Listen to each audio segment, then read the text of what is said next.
Blah. Y'all already know what it is. Your boy Yaakov. What it do? The outlet to reality. The podcast in Vegas and Chicago. What up? This is the place where you want to hide from your drama or maybe hide from your baby mama. Just kidding. But anyways, I want to thank my fans for listening. Don't forget to share, like, comment, subscribe. Cha-ching! And I had to bring my boy Chino back from Let's Talk About You. What's up, brother? What it do, Yaakov? What it do? And today we have a very special guest, our first comedian ever on this podcast. Give it up for Heather. Heather, thank you for coming through. No problem. Hi, guys. You didn't know how to pronounce her name, right? Yeah, that's like my word. I got a little nervous. I ain't gonna lie. I got a little shy. I don't really get shy like that, but I got shy. Heather, how do you pronounce your last name? Well, I pronounce it Dragulescu, but it's not correct. So, okay. yeah, I don't even pronounce it correctly. My poor husband, he gets to listen to me butcher it daily. Oh, okay, good. So I ain't the only one. I got a little stuck. That's why I kind of stuck. I didn't want to say it wrong. But real improvised. Quick, right. So real quick, guys, I want to share a little quick story that happened to me a couple months ago. So pretty much I went to Texas. I go to Texas like all the time. And I went through and I actually didn't know when you are driving, you have to pass the border inspection from Vegas to Texas, which I didn't know because I always fly. So I get It's there. a border inspection. It's like the border patrol, pretty much. They're dressed the same and they have like big old like cars and stuff. And it's like it's the same, but it's so weird because I thought it was only between Mexico and Texas, but it's even around Texas. So it's kind of crazy. Interesting. So I get there with my friend, right? My pretty friend, and we're going through, right? And you're not gonna believe this. Before we went, she told me last minute she bought presents for all her friends, and they happened to be all edibles. And I didn't know that Texas is able to have any sort of marijuana. Oh, it's still illegal there. It's still illegal. And Vegas is not, or Chicago. So I get there and I'm like, man, wait. Under my leg, it's like a bunch of edibles. Like we're talking about Captain Crunch and pretzels that look like, sprinkles and Christmas colors. So I was going crazy. I'm like, girl, we're about to go to the border patrol right here. And there's like a lot of them in the front, and you have a German Shepherd going to each car and smelling around the car. So I was like, yo, I'm going to jail tonight. So I told her, yo, I'm going to eat all these edibles because I ain't trying to go to jail. So I start eating them. You know what I'm saying? Like eating them so fast. Dude, you're the only brown guy in that car. They know they was going to stop you, man. They were going to stop you regardless. Probably, man. My eyes opened up, man. Like never seen Willy Wonka. So I was like happy as heck. And I'm eating it so quick. I had like 4 pieces left, and they're like big old bags. I have 4 little, edibles left. I can't do it. My stomach hurts. I ate too much. I didn't have breakfast. I don't think I'm gonna make it. So we get there. I have like the biggest smile ever because I don't know if y'all know, but it gives you a little side effect. So I'm like, ding, you know what I'm saying? So we get there, and this pretty border patrol comes out, and she's like, "Ustedes son citizens?" Meaning, are you guys citizens? And my friend, she goes, yes. And I don't want to say nothing. I kind of stay quiet because I know if I talk, man, this is going to go down. So I'm going to let my friend do the talking. So she's like, all right, give me a few minutes. Man, I don't know what she was doing talking to the Border Patrol co-workers. They were discussing for about 30 minutes. And I'm like, girl, we're going to jail. I can't finish that 4 edibles. It's just so much. I can't take it. The dog is barking at us. So that's a sign that he can smell what we got. And I don't eat this stuff. Like, I never do this. This is not me. But to eat all this to save your life, I had to do it. So I'm like scared. I'm shaking. I'm sweating. I felt like 8 Mile. My palms are heavy. My spaghetti. Next you know, the lady comes back, and I'm freaking out. She goes, you guys could come through. Y'all good. I'm like, praise the Lord, we made it. So we keep going, right? We're driving. My friend tells me, I ain't know about this part. She's like, David, I'm so glad I was driving, And I'm like, yeah, girl, because if I was driving, I would have left you in the dip. Like, honestly, I would have drove up. See ya. But I'm like, man, girl, you don't ever do that again. Like, you should have warned me. And then she tells me something I didn't know that she did was that she said she even brought a little bag of Coke. And I can't believe it. I was like, girl, are you stupid? Are you really trying to make me go to jail? Because I ain't trying to go to jail. And she's like, I knew you were going to freak out. That's why I'm telling you now. I said, you should have never told me because now I'm mad at you. But real quick, that's my story, y'all. Hopefully no Texas police people hear this one. Yeah. Well, to be honest with you, I did get stopped by the Border Patrol for my fans out there and you guys. I exaggerated the part that I ate it. I never ate it. My God. Yeah, but it made it interesting. That's why I shared it like that. And so my fans don't think like, damn, David, he's like exported, imported, all that crap. That's not me, man. That's just I the thing is I put a story that happened, but like I exaggerated to make it long and interesting. I kept adding stuff on, but I think that's the beauty of making a piece of stand-up, right? So that's my little part. But anyways, let's get to the main topic. Our comedian, Heather, how you doing? Hi. So quick question, Heather. Mhm. I love your TikTok profile where it says half comedian and half Korean. I love that. Yes. I think it's so catchy. I was like, damn, I've never heard that. And so what really got you? Well, before I say that, tell us a little bit so our fans know like your background, where you grew up in, if you're like a native in Sure. Vegas. And No. So yes, I am half Korean. My parents met during the Vietnam War in Korea. My dad was stationed there. He's a military guy. And my father's actually a writer for a lot of shows that probably your parents' generation knows. G.I. Joe, Transformers, My Little Pony, but like the original ones, not the reboots. He was a writer? Yeah, he was a writer for all of those. And he moved to California. He was from North Carolina. He hated the cold weather. So I was born and raised in the San Fernando Valley, the famous valley, like where the valley slang comes from. The valley. Yes, like totally everything. That's where I'm from, which is why my name's Heather. That's what I always say, because who names an Asian baby Heather? That's not smart. They can't even pronounce the name properly. So it was a very typical childhood, I guess, growing up in the valley, like a lot of malls, a lot of walking around, just hanging out. And it was a great childhood. I had weird friends. I was like part of the weird group. We did a lot of skits. We filmed. We had, I don't know if this is probably like such old tech for you guys. I may not look old, but I'm old. But our video cameras were like actual VHS cassette tapes in them. So you could hook them up to your VCR and edit, and we would make movies and skits. And I just had a ton of fun. I went to a performing arts high school. I loved it. I loved theater. I loved film. I knew I wanted a career in this. So I went to UCLA, School of Theater, Film, and Television, and I got a degree in design. And then I spent the next 20 years working in themed entertainment, which is theme parks, museums, mall experiences. And the last major project I produced, I was a creative producer on for about a $500 million theme park in Dubai. Ooh. And about 6 years ago, I adopted, so 7 years ago, I guess we got them, a sibling set of 3. So I went from like no kids. My husband and I are high school sweethearts. We went from no kids to 3 kids all at one time.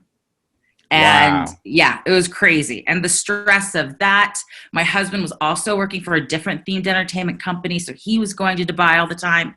It was too much. And the stress of everything got overwhelming. And I no longer had a creative outlet that I felt safe in. So I kind of just woke up January 1st, 2018 and looked at my husband and was like, I'm going to start doing stand-up. And he's like, okay. take a class or something. So I did. I took a class, and then I found out I loved it, and I just didn't stop doing it. And then about a year after I started doing stand-up, I quit my full-time job to focus on stand-up. Wow. Yeah. That's amazing, girl. And real quick, Mhm. I got two questions. I Sure. had to ask. So what's your dad's name? Because I was shocked when you said he said Oh, Transformers. I was like, dang. She had me at yes. GI Joe. Yeah. Yeah. You can Google him. His name is Buzz Dixon. Okay. And if you glue it up, he'll pop up. I'm honest. I swear it's true. And yeah, like he got to be story editor on like G.I. Joe, the movie. I think he was in the room recording when, who was it, like Orson Welles or something was doing Transformers. Like it's all these cool stories about, you know, his life and the 80s of cartoons. And I grew up like in this weird atmosphere where I would go to his work, but they would have, they're called Bibles. I don't know if you've ever talked about this on the show, but every show has a Bible. And that Bible is everything about every character, every vehicle, everything. So if you're like, oh, this character, would they carry a knife or a gun? You can go to the Bible and the Bible will tell you. Oh, wow. And like they would photocopy the character sheets for me. And like I would spend summers like coloring character sheets from the Bible, like in the G.I. Joe offices, the Transformer offices. I found when we were moving cassettes of like original demo songs for the My Little Pony show and Gem and the Hologram. So I've got demo tapes and I'm like, I got to put these online somehow if it's legal, because I think people would like to hear them. Yeah, that'd be cool. That'd be dope. Dang, that's crazy. And also, like, I remember a while back when we first met, you were heading to an audition, and I thought it was crazy. It was during we were still in the pandemic. It was last year. Yeah, it was nuts. Sorry, go ahead. No, you're good. You're good. All I was gonna say is like, how did it go, the auditions, and do you feel like more people are like the industry for like actors or comedians? You feel like there's more stuff going? Because I didn't even know that. Like, I thought that was shocking. That Yeah, it was. So I'll backtrack a little bit. I started doing stand-up comedy, and by the end of my first year, I managed to get a manager, which is very fast. And I got an audition the day I signed with her. And then a few weeks later, it was January, and my second audition I booked. And I was like, how crazy is this? Acting must be so easy. So then I did pretty consistently auditions through the next year, booked a couple more jobs, got an agent in the end of November of last year. No, sorry. Now that's 2020. 2019 got an agent. So I've got an agent and a manager now. And I booked the first job my agent sends me on. And then that's in 2020. And then COVID hits. And I was on avails. So avails means that they're interested in you. It doesn't mean you've been guaranteed the job, but they're interested in booking you. So I was doing really great. I was going on 3 to 4 auditions a week. I was on avails. I was getting callbacks. And then everything just stopped. Like everything. And it got really quiet with auditions kind of dying down. In person, definitely were gone. Even acting auditions kind of started dying down, and you started to see the rise of voiceover auditions.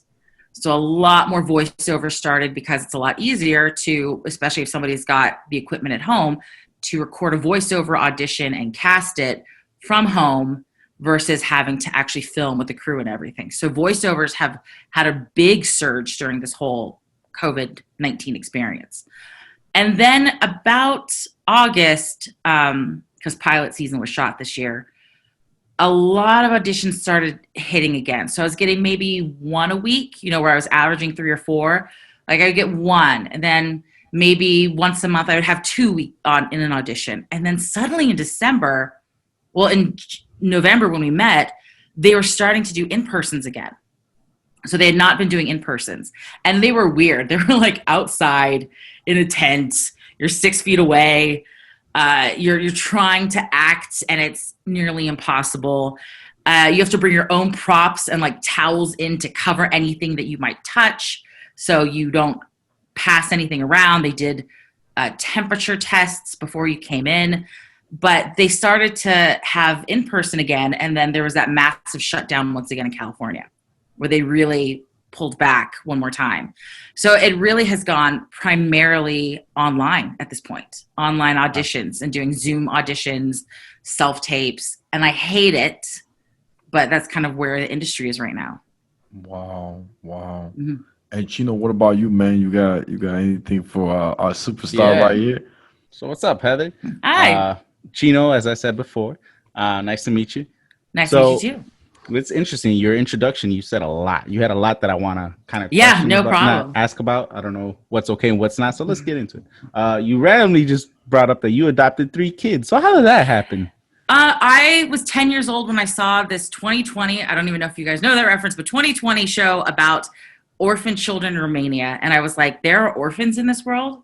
There are children without parents. And it was so upsetting that I knew in that moment I was going to adopt. Now, my husband, as I said, high school sweetheart. So he's like 17, I'm 15. I'm like, we're going to adopt when we get married. And he's like, okay, sounds great.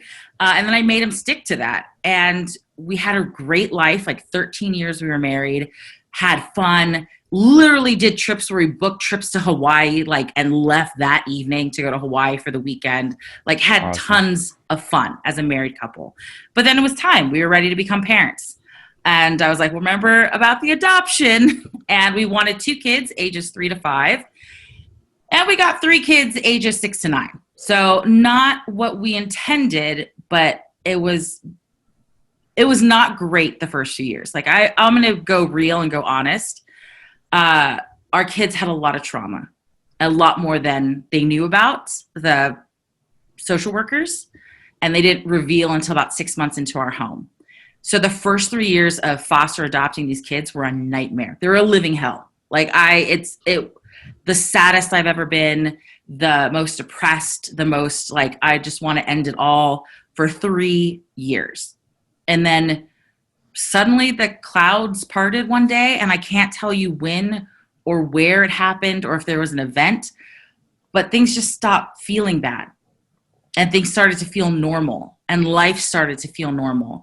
And it's actually around that time I quit my job. So maybe in a way, quitting that full-time job and allowing me to focus on the family unit allowed things to breathe a little bit more. So it took a little craziness, but yeah, adopting 3 kids at one time is not easy. Highly recommend though. Just know it's going to be a nightmare for a few years. Wow. That's real. Awesome. And I guess the other question I have for you is, you say one day you wake up, you say, I'm just going to do comedy. You take a class. So just tell me a little about your experience, your first time up on stage. Like, how nervous were you? How, like, were you sweating? Were you, did you bomb it? Did you do great? Like, just tell me about that. It was very safe. So, there's a lot of people who have this philosophy, like, you got to just go to open mics. Just go to open mics. Yeah, I mean, you have to go to open mics. You need to practice. You're never going to be good if you don't practice.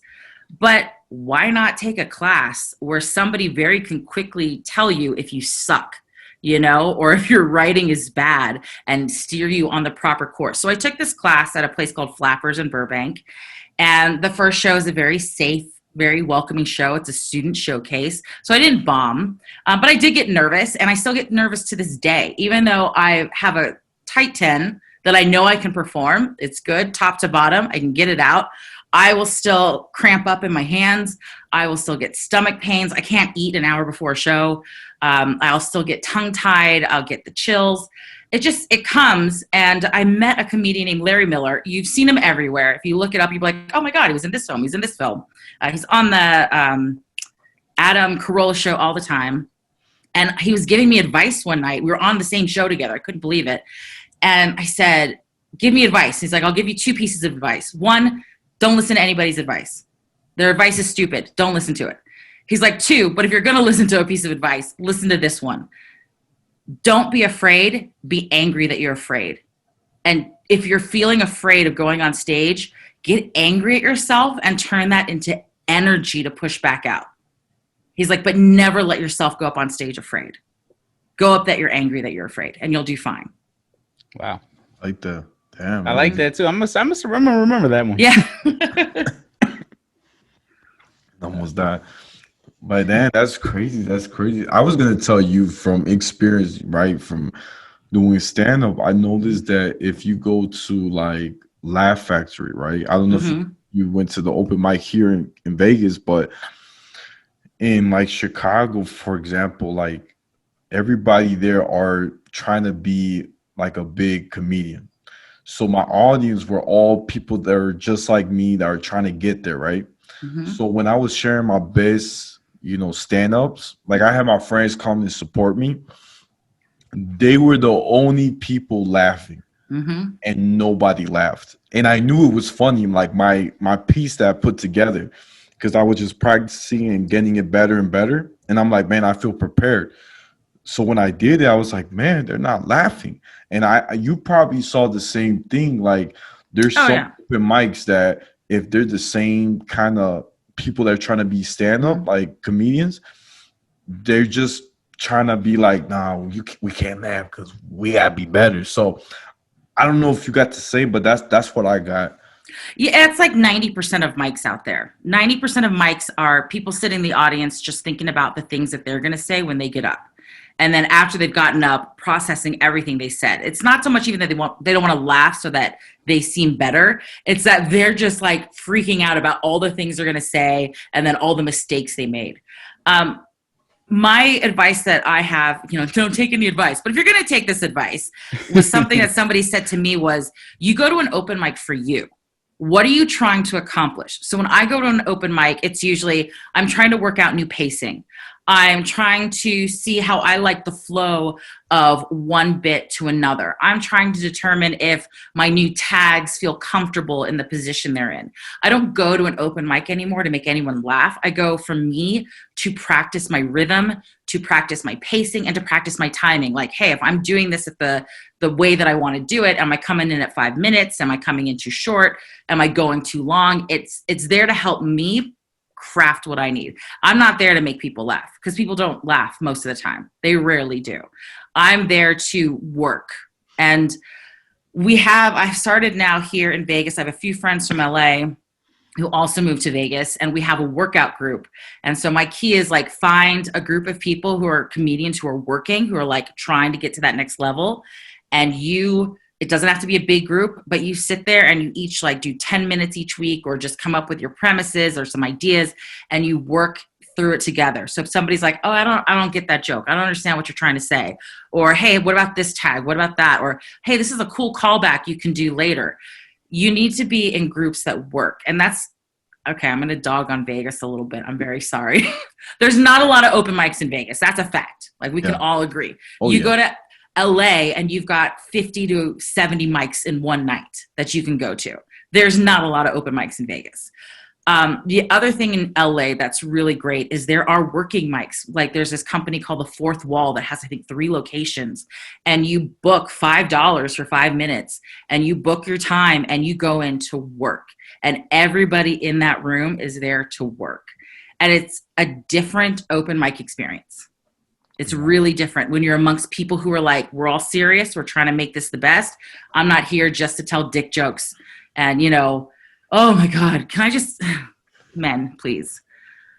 Unless you have something that you really think nobody has ever heard of and really think hard on it, I think ass-eating jokes, we've run the gamut. Like there's no more to say about it. And if you knew how many open mics where I'm sitting through guy after guy, and sometimes a girl, just talking about eating ass for 5 minutes. It's like, guys, have you listened to each other? You're literally regurgitating the same exact jokes. Like we're done. We've hit the full capacity of this topic. It's kind of like an 8 Mile. Pay attention, meathead. You're saying the same shit that he said. Exactly. That's cool. That's funny. Actually, I have a question also. I mean, so you were talking about the preparation. Like, how much preparation goes into doing a bit? Let's say you have a 10-minute bit. How much do you practice? My 10-minute bit, my solid 10, that I would say my tight 10, has taken about 3 years to craft. Like, I would say that I finally got into it this year. And it's not going to be my 10-minute bit forever. It's my 10-minute bit for now of where I am. And then in terms of practicing, I'm a little lazy. I'll admit that. So I have some shows coming up in Hawaii at the end of this month. So I've been going into full force of practicing kind of every day.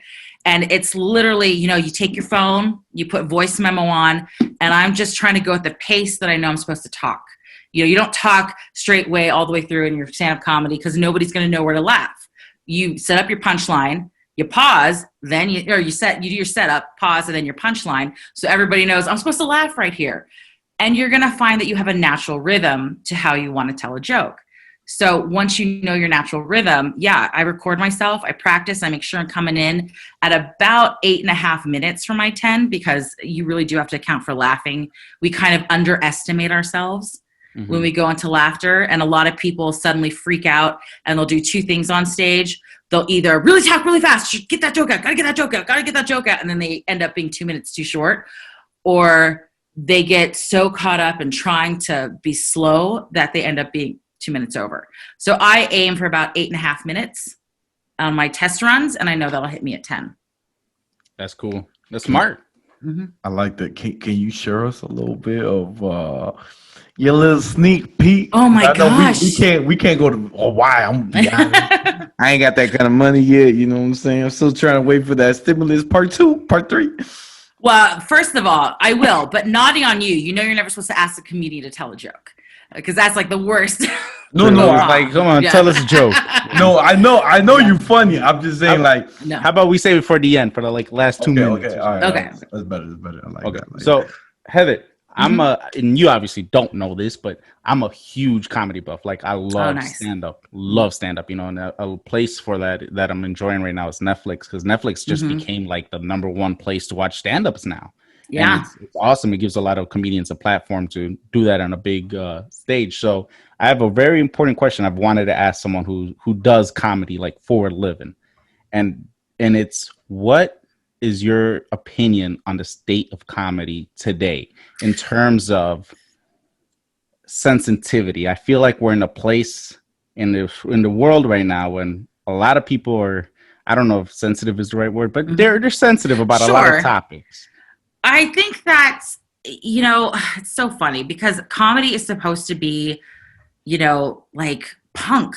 It's punk rock. You know what I mean? Comedy is supposed to challenge the status quo. It's supposed to get in your face and talk about uncomfortable ideas.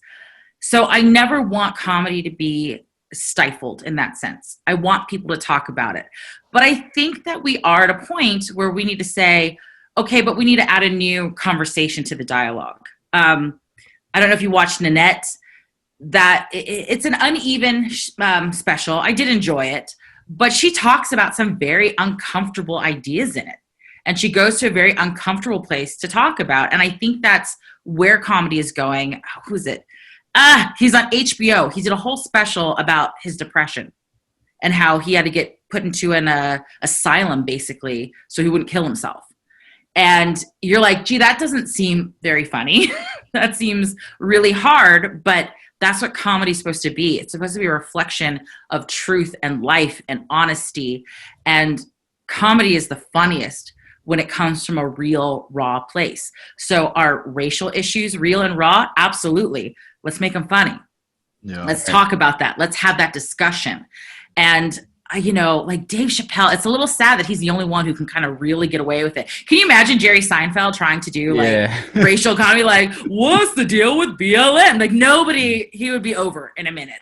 But Dave Chappelle is still allowed to be punk rock, which is great. And probably, now I'm blanking on the names. I do know these people, but there are a few who can, but it's very hard. It's very hard because people want to cancel so easily. So quickly, and it pisses me off. Just like Dave Chappelle in his last special, he said something about like, if you're gonna have a problem with this, just fucking leave. Yeah, like, because this is comedy. I'm here to talk about real stuff, but make it kind of funny and just don't take it too serious. I used to produce comedy shows in LA, and I had only two absolutes, which is you don't make fun of rape, and you don't be racist. It's one thing to talk about racial issues, and it's another thing to be like, black people are, and you're white. You know what I mean? Right. So don't be racist and don't be a rapist. That's the only things. And then I think everything else is kind of fair game. Yeah. Though I might have to add ass eating because I'm just tired. I'm tired of hearing about ass eating. 3 absolutes now. Right, Yeah. right. Well, I was gonna say too, like George Lopez, when he had his show, I think maybe 2 or 3 years ago, he got in trouble by the not the people on stage, but the people like after when they were criticizing his work.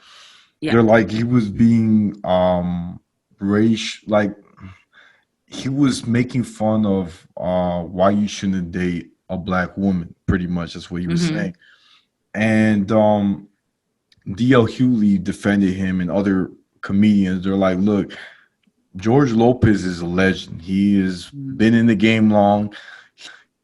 Trying to put people down. He was just sharing a little story to make people laugh. You know what I'm saying? And it kind of sucks because people will always now remember that. And it's kind of sad because it's not his fault. I mean, it's just really weird because, like you said, like there's some stuff now people are taking it to the heart. Like there's, I forgot what comedian too. I don't know if it's Mike Epps. No, I don't think it's Mike Epps. It's some African American comedian, but he actually did one where he said that, I have a beautiful mansion and I always see these Mexican workers coming in doing the lawn, and he says, I never give them water. But he was being rude, but I guess people were laughing. I didn't think it was funny. Yeah. But people in the crowd, and I was like, yo, that's bogus. He ain't getting water. Yeah. And the thing is, nobody said anything to him. And I could say that was kind of bogus to, you're generalizing they're all Mexicans, you know what I'm saying? I think that's the thing about comedy. You know what I'm saying? You gotta, like you said, it could go all over the place. There's a nuance to it. There's a definite nuance. Like we have to be punk rock, but you also have to be well crafted. Like your joke has to be good. Yeah. And if the joke's not good, the joke's not good. That's the simple, straight and narrow of it. Yeah, and I think the George Lopez thing was more about the culture. I think it's just he wasn't making fun of the fact that, he wasn't saying don't date black women. He was saying more like, for some reason our culture tells us this, and he was just trying to make it in a funny way, just saying like, Hispanic people's like, oh, don't date black people, but he's not saying it because they're black. He's saying like for some reason that's just a bad what is it called? Bad tradition, I guess, that Hispanic people have in their heads. And I'm going to be honest, I'm going to remember George Lopez more for getting a kidney from his wife and then cheating on her. So, yeah, oh man, it's true. That was petty. That was petty. Yeah, that was petty. So, what advice would you have for someone like, for example, like myself? I have never done stand-up, right? But I love stand-up. And I want to do it. It's one of those bucket list things that I don't know if I'll be good at it. I have like a whole file of jokes that I've written. I just have never said, okay, today's the day I'm just going to go do it. Like, what advice do you have for someone like myself who just wants to give it a shot? You've got two paths. One is just get it up and go give it a shot. There are still some open mics here in Vegas. Just go do it. It may suck a lot the first time. Or, go take a class. There are classes I know happening in Vegas or some happening online in other states. And it'll at least give you confidence to know that that first set that you're going to go out with, you've had somebody kind of check your work. You're not turning in your essay done without anybody looking over it. Somebody came through and dotted your I's and crossed your T's. And that gives you a little bit of comfort. There are a lot of people who are anti-classes, and I don't understand why. It's not that if you take a class, it means, well, now you don't have to go to open mics. No, you have to go to open mics. This isn't a maybe. No, you have to until you get so big that you can just pop on to any little show you want, do 15 minutes. I saw this once with one of the Wayans brothers. It was the most awful thing in the world. He talked for 25 minutes and it was so depressing about his divorce. And I was like, this isn't funny. But I think it was Damon Wayans. He's Damon Wayans. He can do whatever the hell he got, and he's going to pop onto the show and you're going to listen to him for 20 minutes, drone on. And that's his open mic. So as you're coming up, you just got to go to yours and you've got to work on your material. And if you're like, well, I don't feel like writing anything today, great. Practice the stuff you've already got. Listen to it. Listen to how long is it taking you to tell this joke? You have to get to the most succinct idea as fast as possible. You can't set up for a minute and then do a punchline. Though I also don't believe in you have to have 3 to 5 laughs a minute. That doesn't work that way either. But you need to make sure you're telling things in the most concise way possible. I recommend classes. You don't have to. Go to an open mic. And then the other thing I would say is there's no time frame on when you have to do it. I'm going to reveal my age. I'm going to be 41 this year. I started comedy at 38, female, person of color. But yet I got a manager, I got an agent who, if you told anybody you wanted to do that as 38, they'd be like, it'll never happen. Nothing will ever happen for you. Nothing. You're too late. You're too old. You started, way past your prime. Fuck them. Who's to tell you what your timeline is? Who's the one to tell you? You. That's it. You tell yourself what your timeline is going to be. You tell yourself how fast you're going to go. You tell yourself what your goals and your milestones are, and you meet them. Don't listen to anybody else. Say it louder for the people in the back. I love it. That was awesome. That's real deep. Yeah. That's real. That's crazy. Well, guys, we only got 4 minutes. Oh dear. See, I told you I talk forever. I talk. No, that's what we want. That's what we not. Yeah, that's true. I mean, I was gonna say, yeah, you wanna wrap it up. Heather, any stories you want to share with us? You know what I'm saying? Any stories, or I'll do my bit. That's like usually the one that everybody loves to hear. So I do have an older sister, and my mom likes to refer to her as the Korean daughter, while I am the American daughter. Can you guess which one's the favorite? I'll give you another clue, okay? We both have Korean names. My sister's name translates to the phrase eternal beauty. It's beautiful, right? So beautiful. My Korean name translates to the number 2. Yeah, that universal colloquialism for taking a dump. But it's okay though. It's okay because I got the Asian brain. So I am good at math and bad at driving. Asian brain, Wonder Bread loving white body. Now my sister, she got the Asian slim body and the white brain. So she's dumb. Okay, she's not like dumb. She's just Asian dumb. That's white people smart. Oh shit. There you go. That's crazy. Wow. White people dumb. Yeah. I like that. That's good. That's good. His sister. Yeah. Do you have some clips on YouTube that we could look up? I do. Things are getting reworked right now, but follow at oheatherah. My TikTok is really the thing that's kind of, I'm putting everything on right now. I'm trying to do what the kids are into, I don't have a TikTok. What? I got one, girl. I refuse to get on it. You got to get on the TikTok. It's a lot of fun. And actually, it's really good for comedy because you've only got a minute.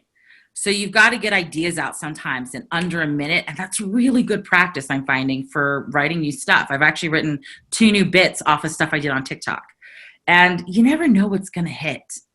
Like, I'm almost at 23,000 people and like over 1 million likes. And I'm like, what the fuck? But I can't get over 600 on Instagram. I don't know. The older people don't like me. The young people think I'm okay. No, but you look young. I actually, you do look young. Yeah, I thought you were like 23, to be honest. Oh, that's so sweet of you. I always say my casting age is 25 to 50. So. Wow. What that means is, what that means is that you've been taking care of yourself, because there's people that they'll get married and they just, it happens, they just change and they look double their age, but dang, I mean that's pretty dope. You still look fresh, you know what I'm saying? So Yaakov is 12 years old and he looks older.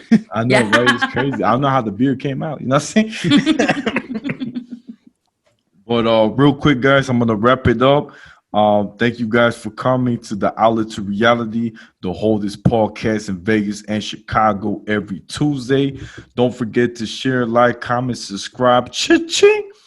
Also, guys, check out my IG. I finally changed my username to the Outlet to Reality, so it'll be easier to follow. And Heather, where can our fans find you? They can find me on Facebook, Instagram, Twitter, and TikTok at oheatherah. Oheatherah. Perfect. And Chino. Follow me on LTAY Podcast. LTAY Podcast. That's where I drop all the information on new episodes. Perfect. Cool. Peace. Bye.